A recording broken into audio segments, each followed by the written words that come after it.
Hi, this is Jason from Horrific Nightmares, back to do yet another tag video today. Um, this tag video is the modern horror tag created by my good buddy Sean Erschen at the Horror Recorder. Bad impression, I know. But this is 12 questions, so let's get into it. Question number one. Hopefully I can read my own handwriting. What is your favorite modern horror film of the new millennium? I'm going to give you two. American Psycho, I love, absolutely love it. Fantastic film. And the other one is Behind the Mask, The Rise of Leslie Vernon. I just think that's incredibly creative, a completely new take on my favorite subgenre of horror. So that is question number one. Question number two. Who is your favorite modern horror icon of the new millennium? I'm going to give you two there as well. Well, I'm going to give you one and somebody I think that should be. Victor Crowley is definitely my favorite. But Art the Clown is right up there. I hope he's able to make more films. I just think he's awesome. Question number three. Do you agree with the decision to make The Conjuring a universe of spin-offs, or should it have been left to its own franchise? To this one, I'm going to say yes and no. Yes, I think it should have been left to The Conjuring,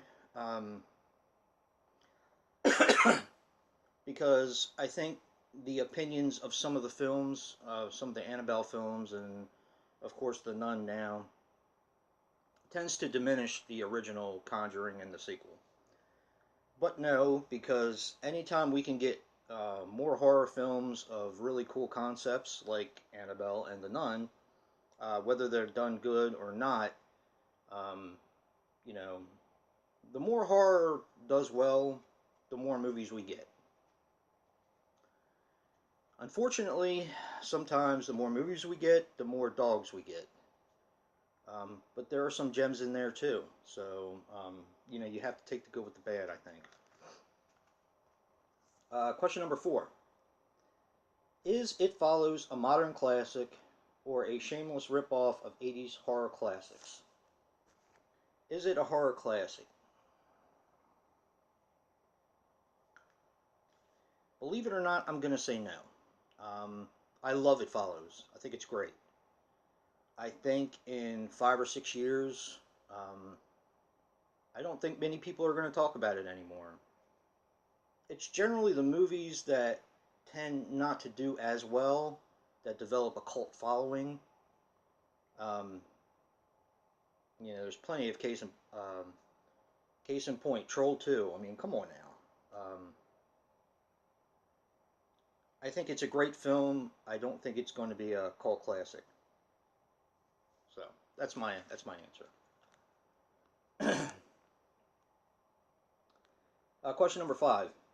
Was The Meg a fun thrill ride, a cheese fest, a scary horror film, or a complete bust? I have not seen The Meg, so I'm not going to comment on it like a lot of my critics do when they haven't seen anything and just discount it right away. I'm not going to do that. That irritates me, so I'm not going to do that to a film that I've never seen. Question number six. Is the remake fad over, or are there still more classics you would like to see remade today? If so, what are some of the films you would choose?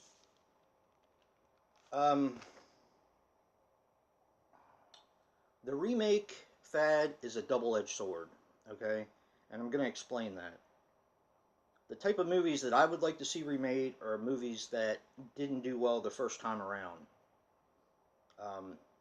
Movies like The Unseen, stuff like that.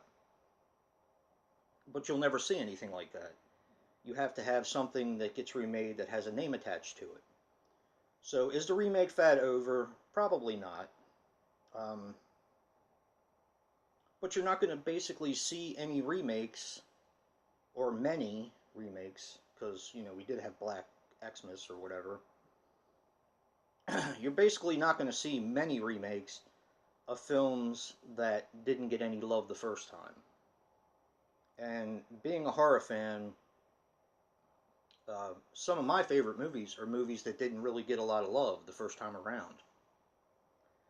So, like I said, I think it's a double-edged sword. You're still going to get your remakes of Friday the 13th, Child's Play, Hellraiser, all that kind of stuff. But the movies that I would choose to remake are movies like The Unseen, movies that didn't get their just due the first time around, or Mortuary. There's another one. Movies that I think were really good, that deserve to be seen by a bigger audience, but will never get made because they don't have the name behind it. So, question number 7. Do you prefer slow burns like The Babadook, Hereditary, and A Quiet Place, or gore fest like Terrifier, Saw, and Hostel? Me, I like both. It all depends on my mood. um, if I'm in a mood for a movie like The Babadook, or I haven't seen Hereditary yet. I know, sue me. Um, Movies like that, a lot of times I have to be in the mood. If I'm tired, generally speaking, a slow burn movie is not the way to go for me. Um, but I'm also in a mood sometimes to watch gore fests like Terrifier and Victor Crowley and stuff like that. So it all depends on what mood I'm in. Generally, if I want to watch a movie for a story, I prefer slow burns. If I want to watch just a fun popcorn flick where I can turn my brain off, then Terrifier, Victor Crowley, that's the way to go for me. Question number 8. Do you feel The Walking Dead TV series has run its course? Or is there plenty of gas left in the tank? Now, I have watched a few other of my friends do this tag, and they say it's basically run its course. I've been a reader of the comic book since the very beginning. I've stated before, a long time ago, that I kind of got into it by accident.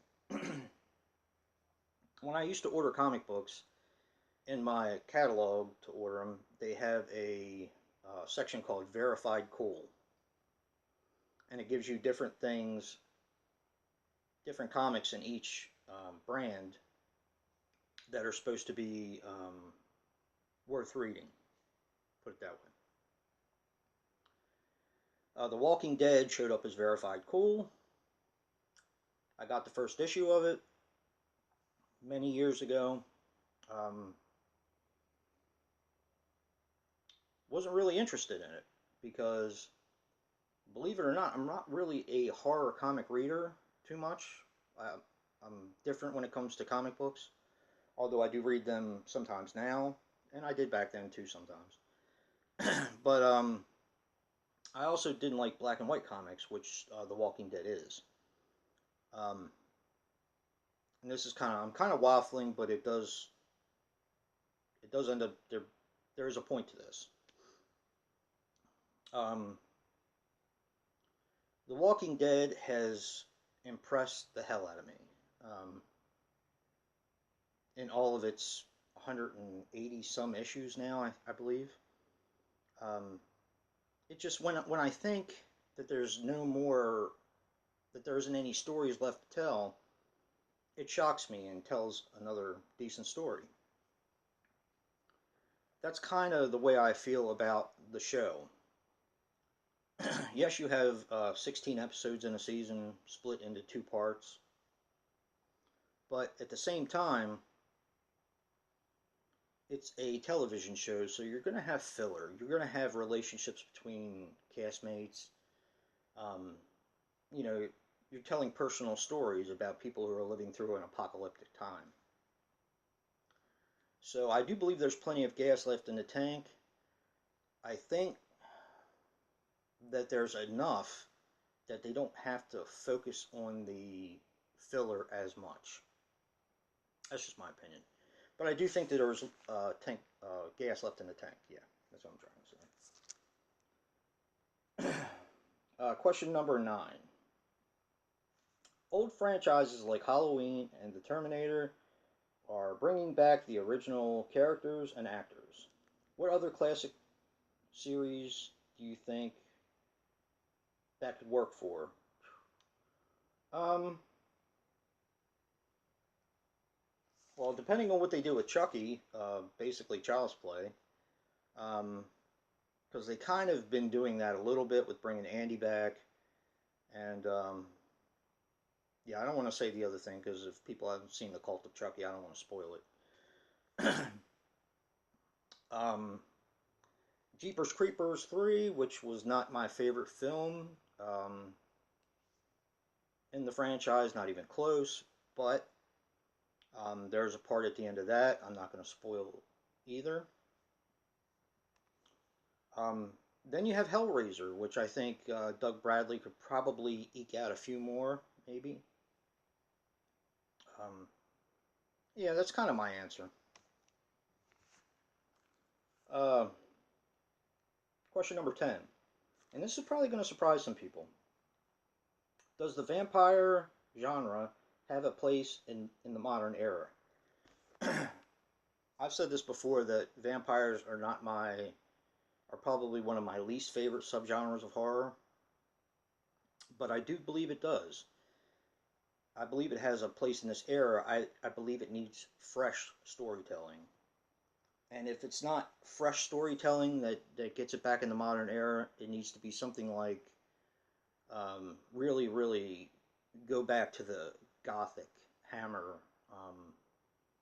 Universal type uh, of settings and atmosphere. I believe that that would work for a vampire film. A lot of the stuff now, let's see. Question number 11. What is your favorite ghost story or haunted house film of the new millennium?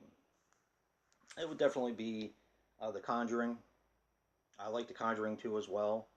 I think there are really,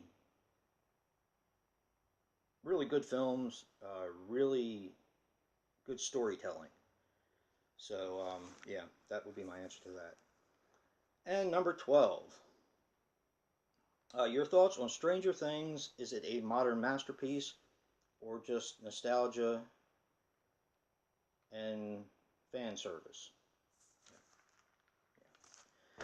Um, I have not seen Stranger Things. I know I'm in the minority.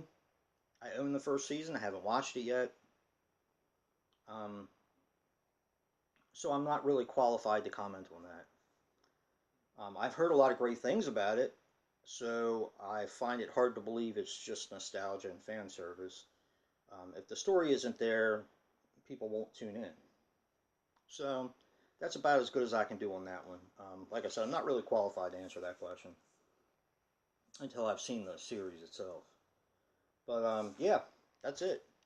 Um, I'm actually not sure who's been tagged or who hasn't, so I'm going to go off the cuff here and tag Movie Review Time and Horror Fan 34. If you've already been tagged, um, then go ahead and do who originally tagged you. As far as if anybody else wants to do this, because this is a really fun one, and I actually found these questions definitely interesting. So if anybody else wants to do it, be my guest. Um, yeah. And if you like what you see in here, hit that like button and subscribe. And until next time, peace.